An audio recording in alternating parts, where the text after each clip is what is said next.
Okay, this is 40. I sound so confident there. So because, yeah, my voice was changing again. A regression back to age 14 or 15 years old. So, talking about philosophy of mind last time we were in class. If you saw the video, you know that we have some options when we talk about philosophy of mind. In philosophy of mind, we're really, there's a lot being asked. The central question has to do with identity. Who am I? What am I? What, you know, metaphysics, we could be talking about the metaphysics of tables, but philosophy of mind, we're usually talking about what makes humans humans, the human mind different than animal minds, what makes my mind unique from other human minds, what makes us similar,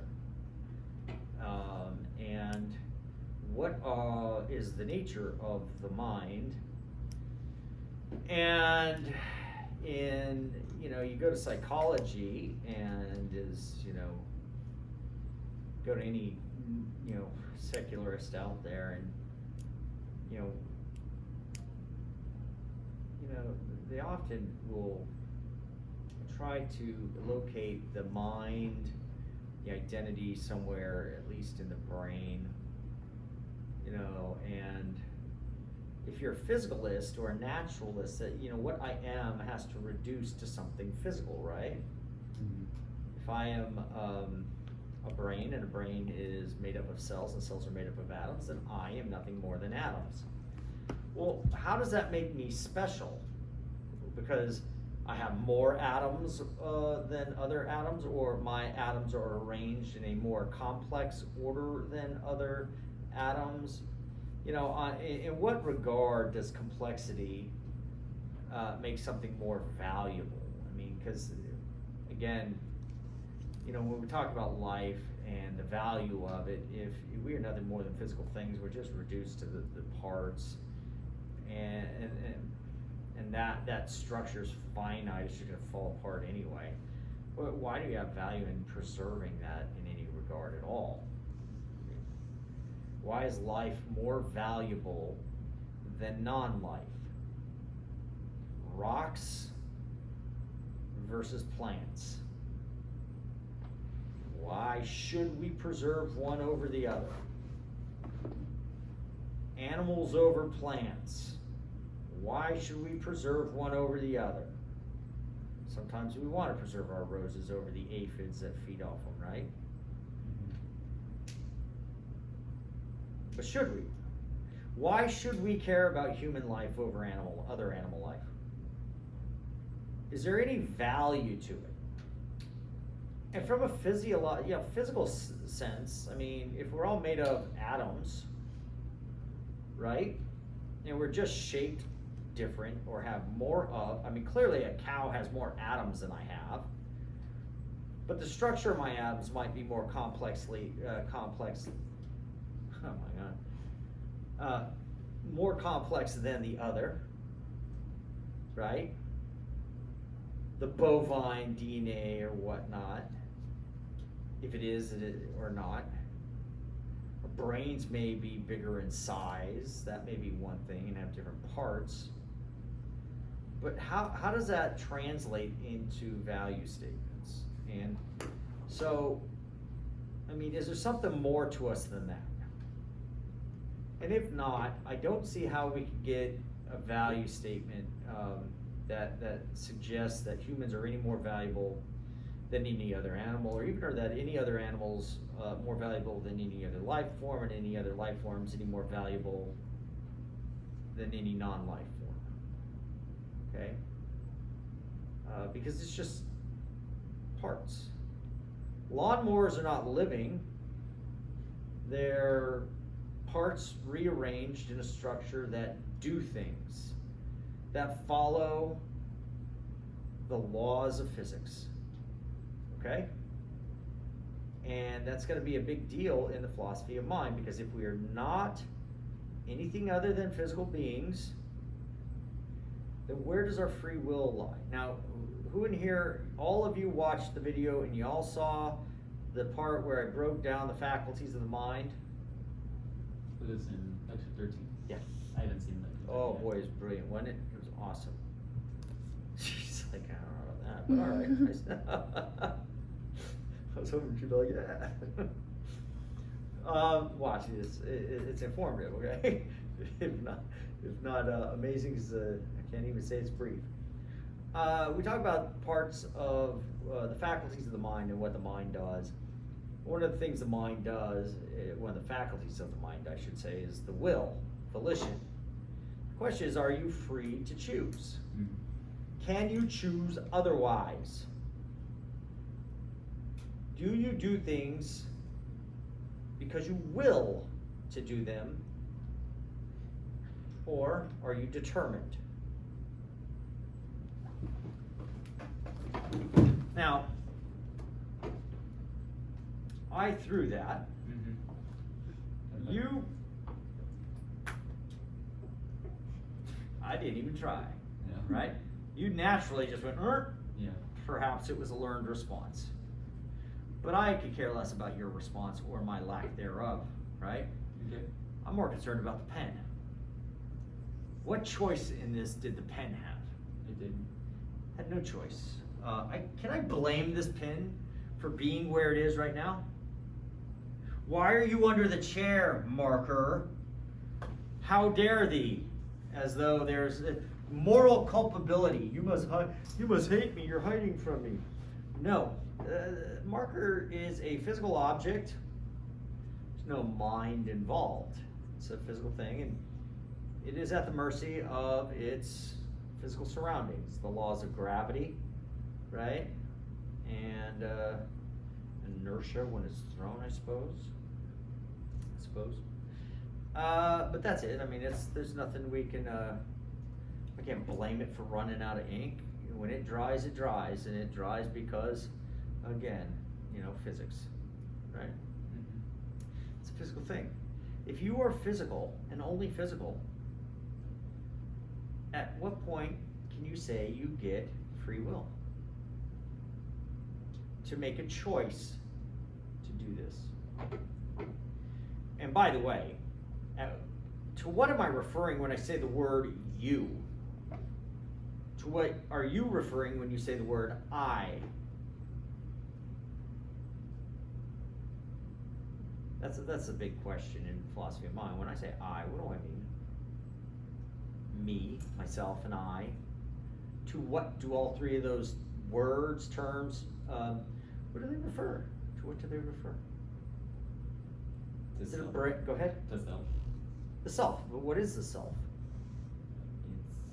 I didn't even know what. So I mean, but from a physicalist we just discussed, a naturalist would argue that it's physical. Mm-hmm. So whatever it is, it must be physical. Okay, I teach you some of those distinctions and stuff, and the 5 is's and all that, so that we could discuss this more adequately. Okay. So well, if you're saying, well, I am a brain. And what did we talk about the brain last week? For your own recollection, They not were mine. different things, like the brain was physical and mind not. Possibly, but the brain being physical, every 7 years it changes cells, they say, the whole body does, right? And if that's gone, if all the brain cells that you have right now will be gone 7 years from now, how are you the same self as you were, are today, as you will be, as what will be, I should say, 7 years from now? In physical sense, you're not. That's correct, in a physical sense. But if all that's if that's all that there is, then that's all we got. Then you are not anymore, and something else is in your place, correct? Yeah. What should we do with prisoners who have been in jail for 7 years? If that's true. Let them go. Why? Because they're not who they were 7 years ago when they committed their crime. Not who they were. Well, that's a nonsensical statement now, because that presumes they're the same person, right? They are not the same person. They are completely different, Mm-hmm. right? As different as you and I are. They're not the same. So that's pretty interesting. So for like people who are just like think only physical things exist, they don't believe in like the essence of something. Essence. Yeah. Yeah, no. What would it mean to be an essence? An essence is a non-physical property. You know, and so, yeah, it's very Aristotelian to believe in these things called essences. See, Plato believed in the forms in heaven, right? And we have instances of them on earth, okay, that are imperfect to the degree that they fulfill the forms. With Aristotle, he believed that the Plato's aren't in heaven, that they are essences that are exemplified through objects on earth, okay? Similar but different, okay? They both believe in non-physical properties, okay? And they both believe in that they're universals. What's universal? Multiply exemplifiable abstract entity. We talked about that, right? Did you get that on video, or is that on the forgotten video? That's on. Okay, good. Okay, good. That's important. Okay. Yeah, they deny that. They deny that they exist. And these are people who are called nominalists, who deny universals who exist. But if you're an atheist, not an atheist, if you're a physicalist or a naturalist, you're gonna, nominalism comes with it. You can't sit there and believe that non-physical entities exist because you believe everything is physical. And if you believe everything is physical and you're well informed about it, you're not just some guy walking down the street who believes everything is physical and has never really thought this through philosophically, right? Hasn't really examined what he believes. He's like, hey, everything's physical. And you go, well, how do you account for sameness? Sameness would be impossible, okay? For example, if you and I, are we speaking the same language? What would that do to language?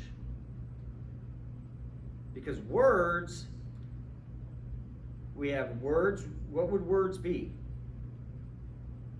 They'd either be ink on paper or on boards, right? Or chalk. They'd be whatever physical thing it makes it up. Or vibrations, physiological, these things that come through the larynx. Right. Okay? But now clearly those are two different things physically, are they not? Yeah. What would they have in common? They couldn't have commonality. Because commonality is a non-physical thing. You say they both refer to the same thing. Let me explain. Watch this.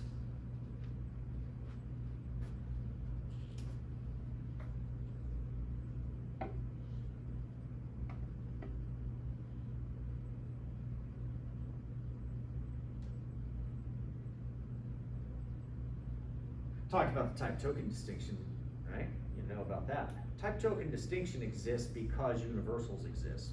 There are no universals. These each would be unique words. Each one would be unique because they'd be identical to only what? This ink versus this ink versus this ink, okay? And this shape would be identical to itself, not to that one. You would not say that they have the same shape. Each shape would be identical to itself because sameness requires for something to be multiply exemplifiable. Physical things cannot be multiply exemplifiable. This here is not here. This is only here. Right. Each word is unique to itself, so that meaning could be unique only to each utterance. You could not say the same thing I said. You would be saying so, which is, you cannot live consistently that way. Okay?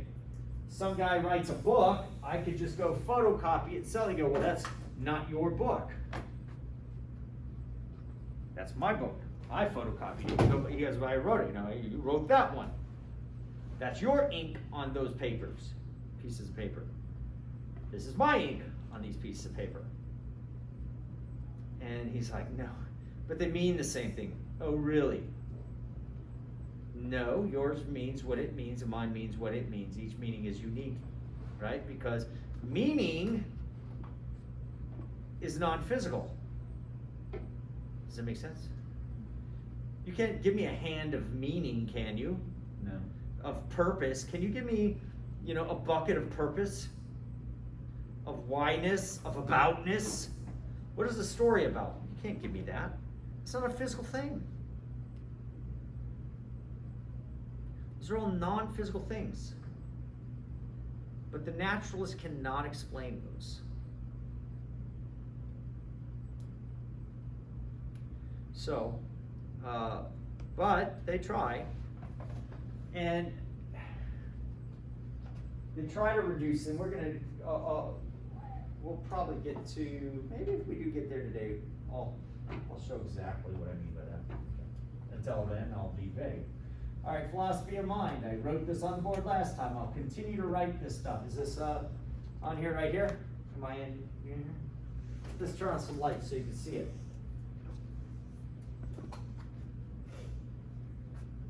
Fill mind.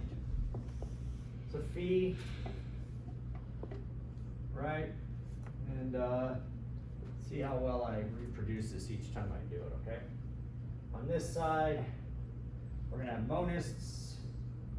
Most of the legwork's gonna be done on monism, which means, not because it's something I agree with, but because it's something I disagree with, and they're just the more views over there, okay? Monism versus dualism. There'll be different types of dualism. In monism, we have the idealists over here who would believe that you're one substance and that substance is non-physical. Nothing weird about that. Just shows the belief that the body is not a physical object. That's the belief.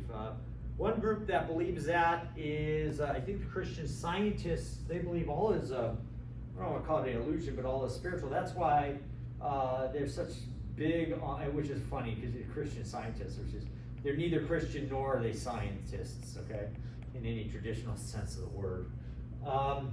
But they believe that since the body's an illusion, you should clearly be able to manipulate it through the spiritual realm. That is, the prayer and all that stuff, which is fine.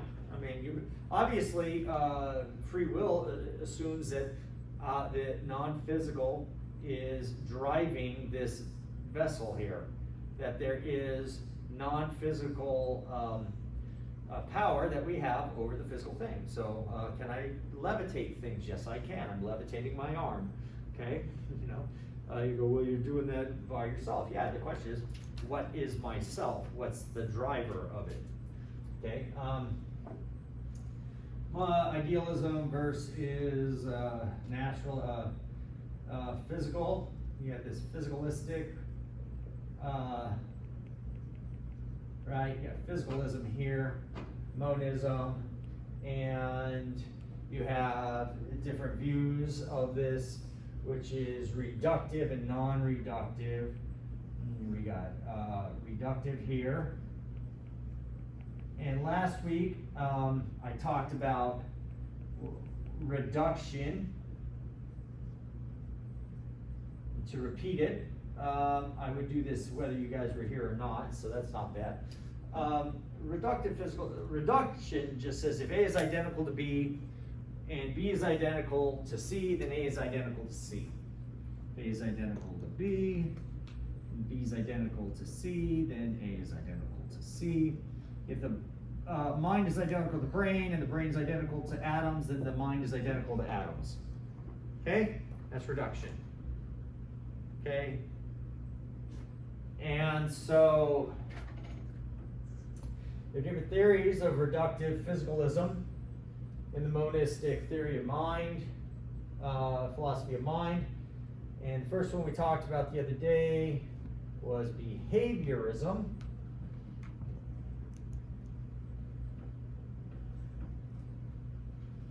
I gave you two types of behaviorism. I gave you methodological and I gave you philosophical. Methodological, I told you, is a really good way of learning. Hey, I see you crying, and I associate it with certain mental states, oh, crying, you must be sad, okay? So I come up and ask, what's wrong with you? You say something to me like, nothing, I'm method acting, I am, practicing my part, right? Well, as you can tell, you could be sad without crying, and you could cry without being sad. Remember when we talked about being identical, for A to be identical to B and B identical to A has all the same properties that B has, and B has all the same properties that A has.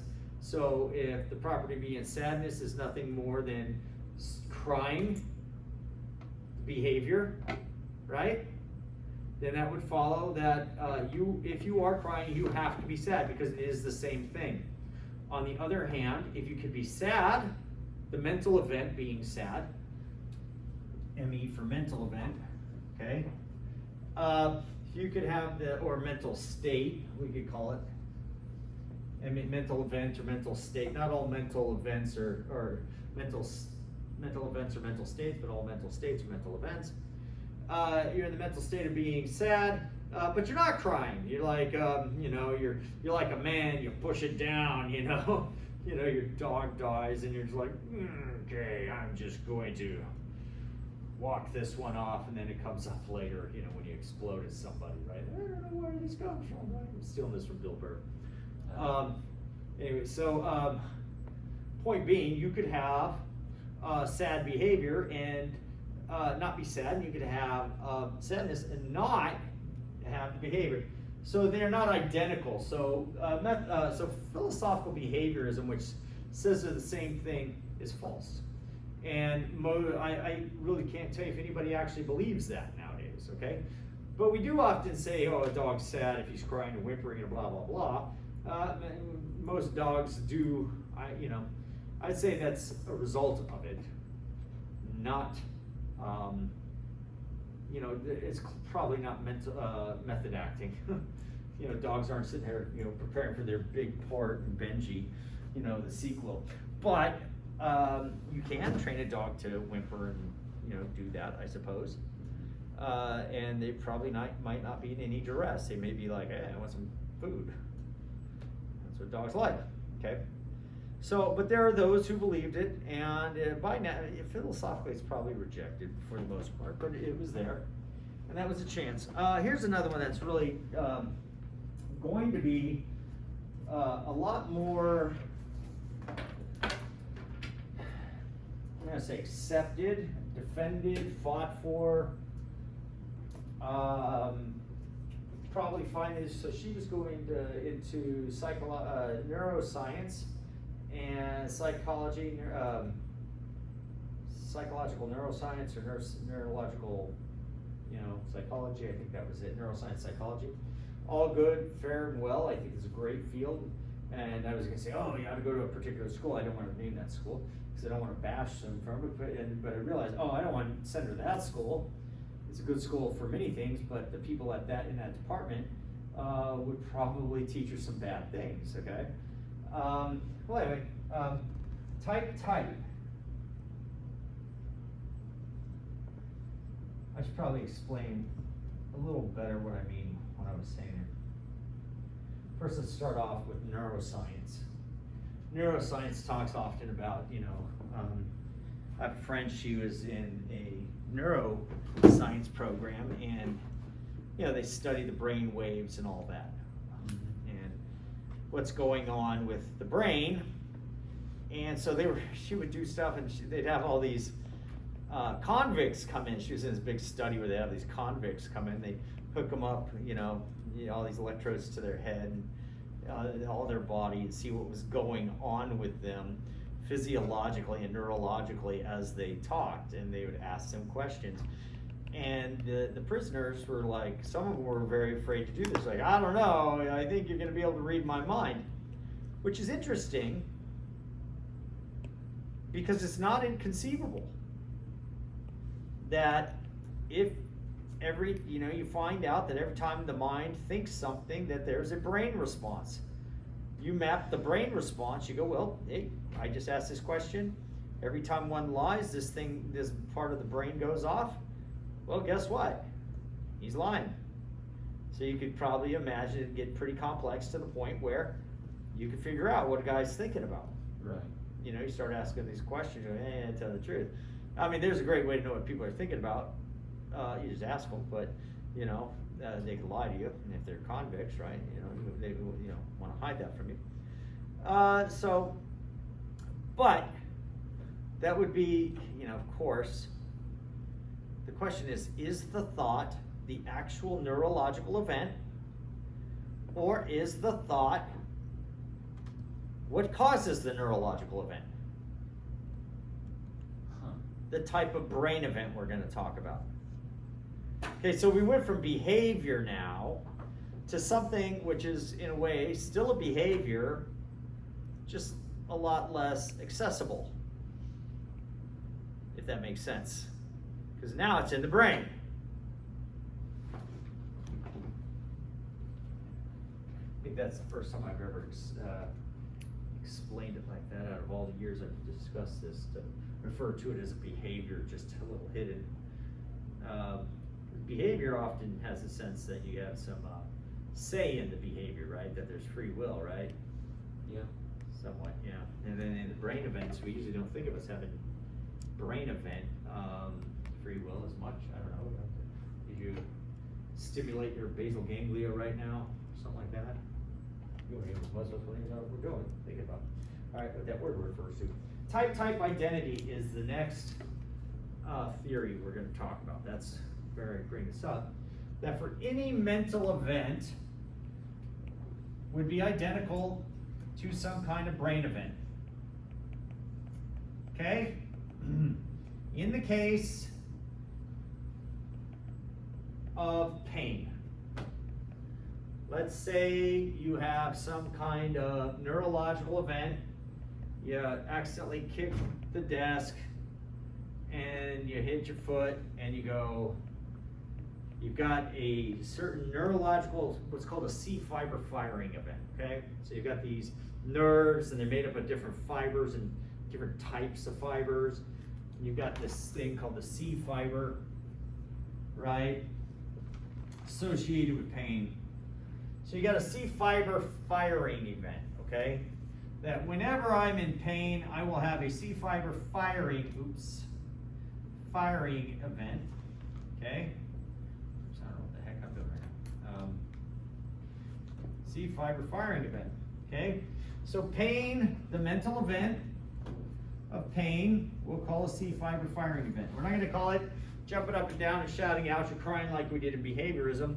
Now we're going to go, there's a neurological problem, issue, I should say, neurological event, right? That would be the brain event. The mental event is pain, right? My experience of it. And then the C fiber firing event. And so type would say any mental event is identical to a brain event. And if so, then you go, let's give you an example, C fiber firing event, pain. Is that true? That's the question I ask. How do we determine whether or not it's true? Well, kind of in the same way we did that with the behaviorism. We ask, can I have A without B? Can I have B without A? That's one question. Two, are there any properties of A that property B doesn't have, or that property B has that property A doesn't have? For example, is there anything that pain has that C fiber firing events don't have? Is there anything about C fiber firing events that they have that pain doesn't have? We'll talk about that. I'll break it down. Now, so I gave you a bunch of distinctions and tests and all that. I'm going to give you another one right now. Very important to what we do here. One are called, in metaphysics, we make use of what are called thought experiments. That's kind of what we're doing here, is we create these little experiments with the mind to see if they work, okay, or not. And in those thought experiments, we use what are called possible world scenarios. And there are three types of worlds that we would use. One is called the possible world. A possible world is any world I can imagine. Can I imagine a world with unicorns? Yes. Sure. I like watching the Despicable Me series. Oh, yeah. Oh god, I love that series with the little girl and her unicorns. There's nothing weird about that. Okay. Can I imagine a possible world where I travel to Mars? Yeah. Sure. That's why we do it. We imagine it all the time and make movies about it. Okay. Can I imagine a world where, you know, the sky is red and the sea is green? Yes, I can. I can imagine these things. So those are possible worlds. Any world that I can imagine. Now then you have impossible worlds. Impossible worlds. An impossible world is a world that I cannot imagine. Can I imagine a world where there are square circles? No. There are no such thing as squircles, where there are four-sided objects with four corners, with no corners, where all sides are equidistant from the center. Now you could call a circle a square, and you can call a square a circle, but you cannot imagine a circle that is a square. Right. It is either a circle or it is a non-circle. It is either a square or a non-square. Okay? That's an impossible world. Okay. That's fine. Then finally you have the actual world.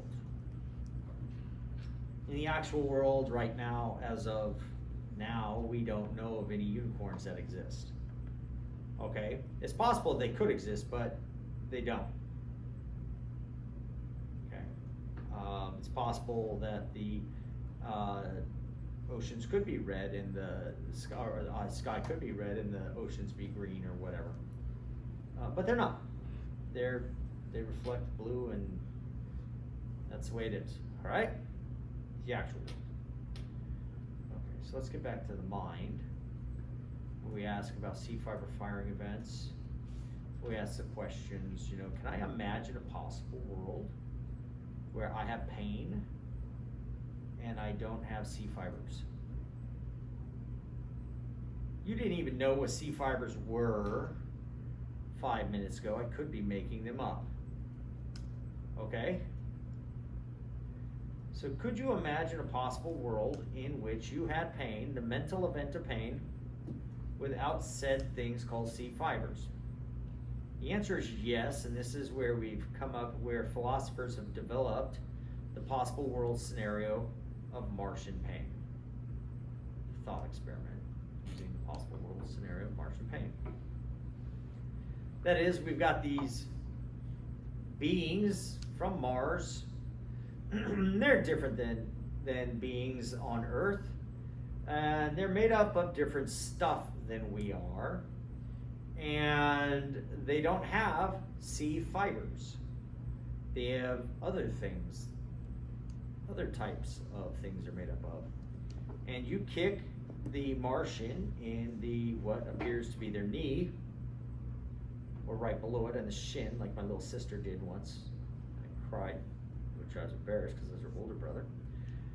Shouldn't be able to hurt, but it did hurt, and it hurt a lot. Anyway, you kick this Martian in the knee, and that guy starts crying, and you're like, what are you crying about? You don't even have C fibers. But he has pain. So it shows that you can have A, the mental event, right, without having B. And if you can have A without B, and B without A, they're two different things. Remember the real distinction. Please tell me you were in class for the real distinction, or at least watch the video of it. The real distinction says that you could have A without B and B without A, and that means they're two different things. So if you could have pain without C fiber firing events, you could have, C fiber firing events without pain. They're different things. It might be true that you can't have pain without C fiber, but I mean, let's go back.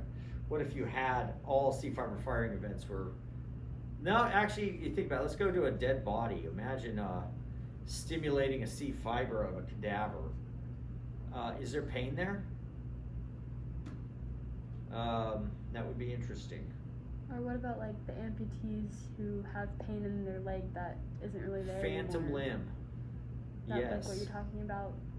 Yeah, well now you don't, well, it depends on, you know, where the C fiber event is taking place. Is it up here in, yeah, I mean, yeah, but so you got this sense of your foot where no fiber is, right? And you're like, hey, I'm having an event, but I'm not, I'm having pain, but I'm not having an event. You're right, yeah. Yeah, good. I like that, yeah. So if you could have A without B, but B without A, or and B without A, it's a real distinction of two different things. Now, of course, that doesn't stop naturalists from still assuming this is the case without, you know, a robust. See, most of the time, where does this take place? This would take place in a kind of department where our fellow student who was talking to us, you know, she's going to go to these schools, and they're going to teach her about, you know, neuroscience. And a lot of these are really, you know, in the science departments, in the hard science departments, not in the philosophy of science. These often go unchallenged because people just go, oh yeah, it's a physical thing, okay. And they assume that you locate the thing to which it is associated, the cause, and you assume either the cause or the response, and you assume you have located the actual thing, okay? In this case, oh, we found the nerve, therefore we found the mental event called pain. No, you have found the nerve that is often associated or happening when the person is experiencing pain. It's just like the behavior. Just because somebody's crying doesn't mean they're in pain. And even if 100% of the time they are, it still doesn't follow that they're the same thing. For example, if every time I have a triangle, I have a three-sided object, right? Well, does that mean that trilaterality is the same thing as triangularity? No, they're two different things. Three-sidedness is not the same thing as triangularity. Not the same thing at all. Even if 100% of the time they are together. And even if 100% of the time they have to be together. If that makes sense. They're still not the same thing.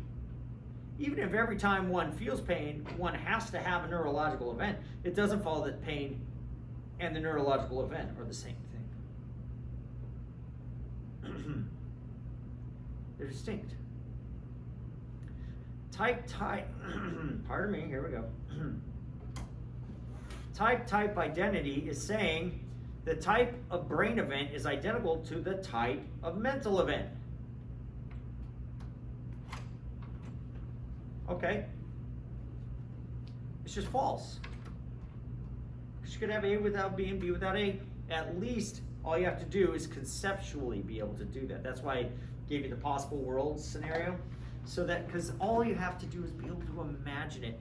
Real Martians don't have to exist for this to take place. You just have to be able to conceive it. Because if you can conceive it, it shows they're not the same things. Make sense? Questions? No? Good stuff? I want to brag on this. This is heavy duty stuff. This is good stuff coming from one of the best philosophers of mind out there, okay? And that person is not me, not I. It is J.P. Moreland, the guy I learned under. So this is excellent stuff. And so you should be very thankful that you're getting it not only at the low cost of whatever you're paying, but that you're getting it as an undergrad, where I actually had to go to grad school to get it. Okay? So this is good. Of course, I took a whole course on it, then another course on consciousness, but you know, you get the smashed up version. All the same, if you want to call J.P. Moreland and say, hey, your student, Dr. Holzer, man, Blew my mind. I can only imagine what you would do. You'd be correct. He will blow your mind. Anyway, type. So that is another type of reductive physicalism. And one of the reasons it falls apart is because of what is known as the problem of Martian pain. So this is something I'm going to want you to know, the problem of Martian pain. It shows that Martians made up of other things can have pain, then pain is not identical to the particular thing that we are claiming it is, necessarily.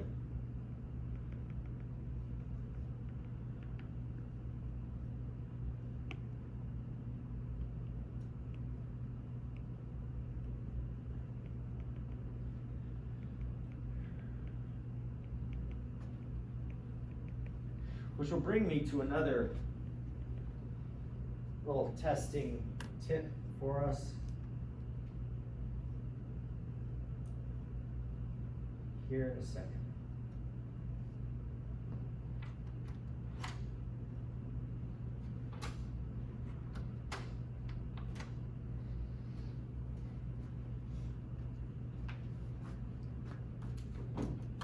The distinctions between necessary and contingent. Necessary and contingent. For something to be necessary, it must be the case in every possible world. For something to be necessary, it must be the case in every possible world. That means you cannot imagine a possible world where that wasn't the case. Okay? Anybody need me to repeat that?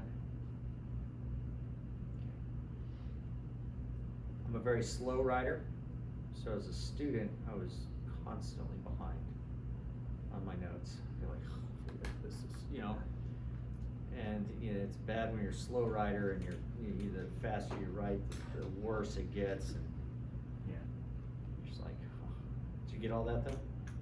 Necessary means that it must be the case in every possible world. Like for example, it is necessary that all triangles are three-sided objects. Can you imagine a possible world in which triangles are not three-sided objects? No. Okay. Can you imagine a possible world that you exist and do not exist simultaneously? No. Okay, so it's, can you imagine a possible world where A could be non-A, whether it be the wall could be white or non-white? You see where I'm going with that? Yes. Okay. So, can you imagine a possible world where the laws of logic are, different? Some people say, yeah, they can. I don't really believe they understand the question. Because then they try to defend it by logic. Yeah, I see what you're saying. It's not, even if it's still logical, it makes sense. That's right, yeah. That's right, yeah. Because inevitably they'll use logic, right? All right, so we move from necessity to contingent, necessary to contingent. Contingent means that it is that way, but it didn't have to be that way. It is that way, but it didn't have to be that way. Okay? I'm a contingent being. I exist in this world, but that did not have to be the case. Okay? You are contingent beings. None of us had it. Humanity is contingent.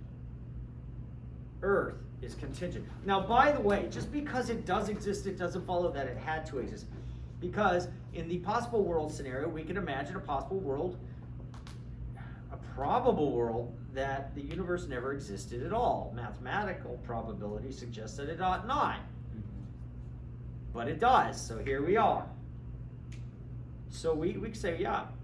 Now, what does it mean to be nothing? Now, that is hard to conceive, right? it would be a lack of conception, because to conceive of nothingness would be at least be a conception, and that's something, right? Yeah. So think of nothing. What am I thinking about? Nothing. What does it look like? It doesn't look. It's nothing. Right? Well, anyway, this is going to become important as we move forward in this too, because once we get to here, as you know, we're going to get to the ultimate mind, God, or the ultimate cause. And can you imagine a possible world where there is an effect and no cause? No. No, because it's baked into what an effect is, right? Right. Yeah. What's the result of what? Nothing. Well, if there's no cause, there's no result, but there is a result, so there must be a cause, okay? All right, token. Token is kind of the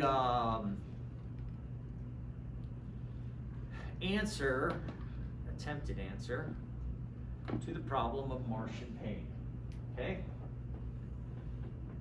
You missed Martian pain.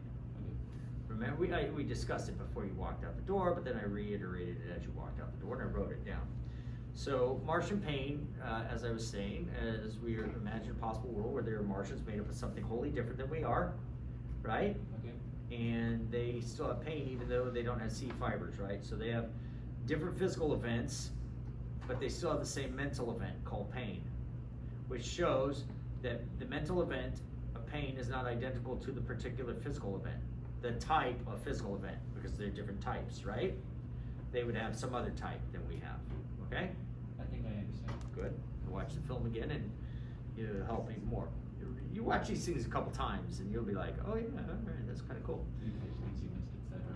Huh? You catch things you missed, etc. Oh, absolutely, man. If I could only go back and listen to some of the tapes from JP and the lectures from all the other guys, oh, what a mountain of stuff I'd recall or learn again for the first time. Toka is an answer to that. Toka says, yeah, you're right. You're right. So Martian pain is not, so what they'd say is, yeah, you're right. They don't have the same physical stuff. So what we'll say now is the mental event of pain in Martians is unique to whatever physical event they have. They're not having the same pain. They're having their own pain. And their pain is whatever fiber or material of which, they're made up of, okay? Now, I know that, how do you write that down, what I just said, right? I'm looking at you, you've already taken notes, this would be the worst. Yeah, I'm just going back and watching the video. That's where the video, you go take it to the tail of the tape, right? Well, so I'm gonna go back and I'll try to say it again.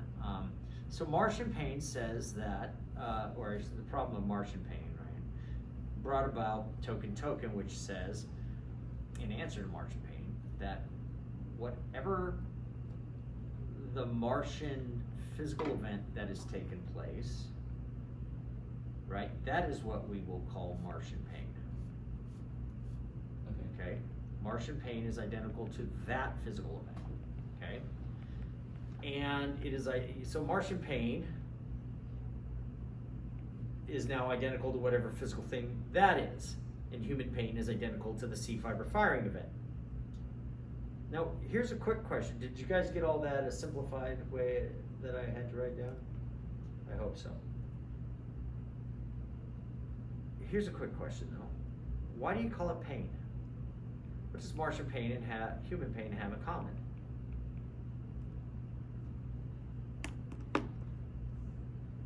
It has to do with that word pain, right? And we're not just talking the sound of the word, you could say it in another language. What do Martians have in common with humans when you kick them in the shins? They're in pain. Yes. And of course they're saying, well, their pain is some other physical thing and ours is this physical thing. Yeah, that's all fine and well. They're two physical things, but they have something in common that is the same. What is it that they have in common? Well, it's called pain, the mental event. And so the mental event is where the actual problem lies, because clearly you have two different physical things with the same thing called pain, which is different. If Martian pain is a different physical thing, then it should be a different mental event altogether.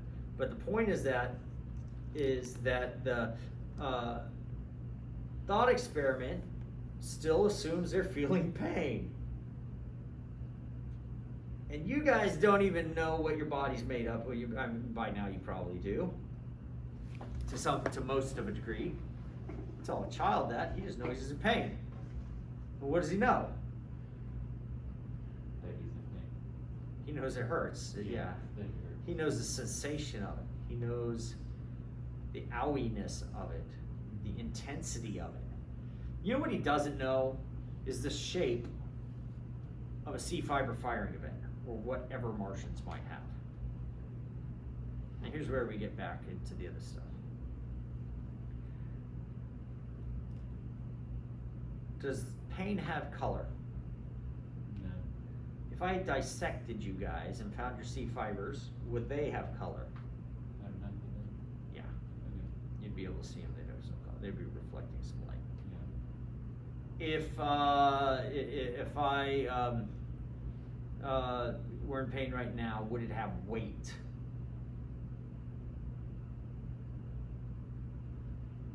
Like, Not in the physical sense, no. that's right. Yeah, that's what I'm saying. Yeah, not if I couldn't put it on a scale and weigh my pain. Okay, it's intense, but maybe not, heavy. Yeah. And so, do nerves have weight? Yes, I can take out a whole nervous system, put it on a scale, and weigh it. It's a physical object. What am I showing you here? C nerves. We were talking about C fibers. We're talking about the neural system here. You can measure you can measure what's used in the human body that measures pain, or at least tells you that you're experiencing pain. No, that's not what I'm But talking you can't measure pain. No, it's not necessarily what I'm telling you. I'm telling you that the mental event of pain does not have the same properties of the things they are claiming are the mental event. If A is identical to B and B is identical to A, then they have the same properties. But if they have different properties, then they are They're not different the same. things. Right? They are distinct. So what are some of the things that nervous systems have? Size, shape, color, weight, right? You can taste them if you wanted to, I suppose. We eat food all the time, don't you eat food? Yeah. Chickens have nerves. Oh, You know you eat chickens? no, yeah, but this is Yeah, you don't think about that. It's all No. baked in there. You just no, don't I know just it. try not to think. Yeah, you just kind of, Separate. We live in a great world where we don't have to kill our own food, so now it's all, when we find out it actually has to be killed, we're like, oh, this is so gross. Back in the old day, they see a chicken walk around, they're like, I'm getting hungry. We see pets, we're like, oh, cute. And they're like,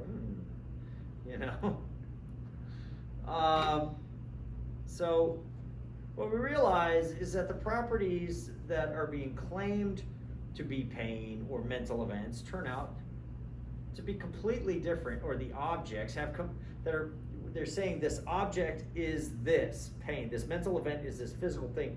We're finding out that these have completely different sets of properties than these do.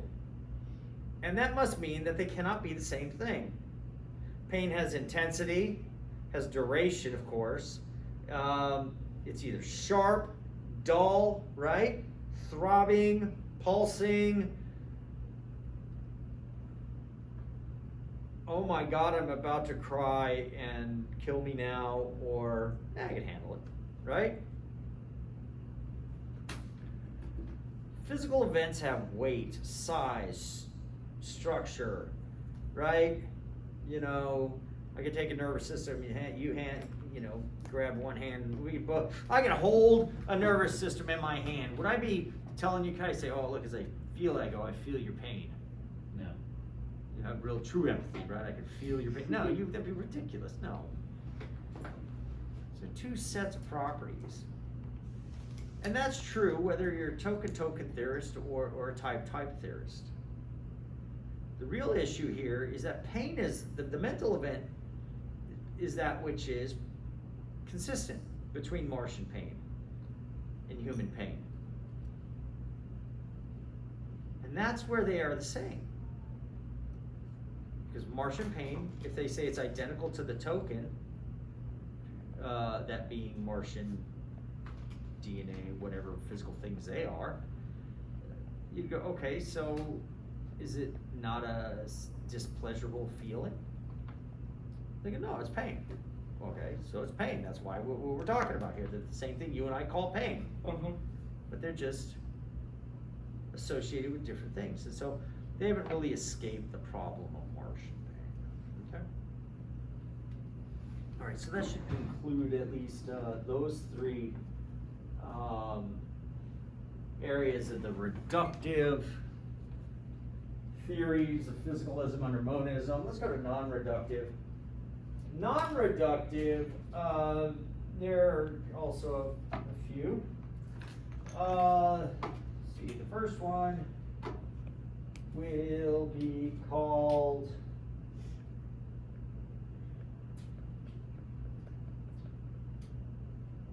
it's very similar to behaviorism, and it is called functionalism.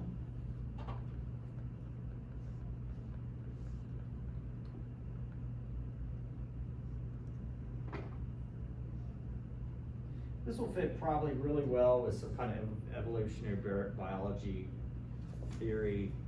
Things don't have purpose, they kind of have a function in a sense. Whatever that does, I'll expand on that here in a minute. This class ends at what, a quarter till? Yes. So I still have 35 minutes? No, we have 4 minutes. Huh? We have 4 minutes. 12:15. Well, that concludes today's lecture. Yeah, let's conclude it there. That's pretty good. I'm just getting started, but you see how this is going. Yeah. What is that that's underneath behavioralism? Yeah, methodological behaviorism, philosophical behaviorism. Methodological and philosophical. Alrighty. And then other video, it's explained that just. Yeah, it's in the last one. Yep, I uploaded it, which I did. Are we off or?